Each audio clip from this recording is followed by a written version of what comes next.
Nagkaisa ang Capiz PNP at iba't ibang sektor ng komunidad sa isinagawang Run for Peace bilang suporta sa kampanya laban sa krimen at iligal na droga. Yan ang balitang hatid ni Patrolwoman Charmaine Balunsat.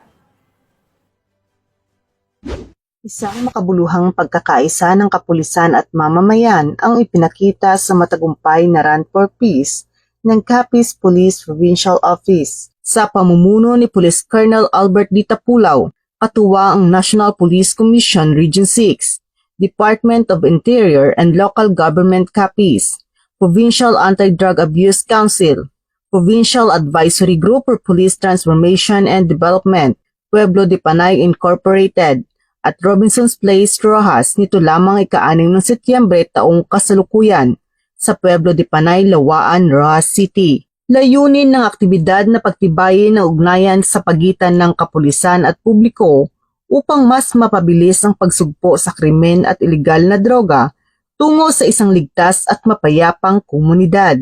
Nagpaabot naman ng taos-pusong pasasalamat si Police Colonel Tapulaw sa lahat ng lumahok at sumuporta sa tagumpay ng aktibidad. Binigyang diin niya na ang patuloy na pagtutulungan ng kapulisan at komunidad ang tunay na susi upang makamtan ang mas ligtas, mapayapa at mas maunlad na Capiz.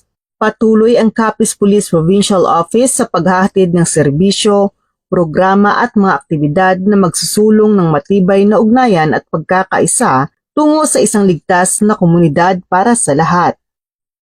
Mula dito sa Western Visayas, ako ang inyong Police News Network correspondent, Patrolwoman Charmaine Balunsat, alagad ng batas, tagataguyod ng Balitang Pulis.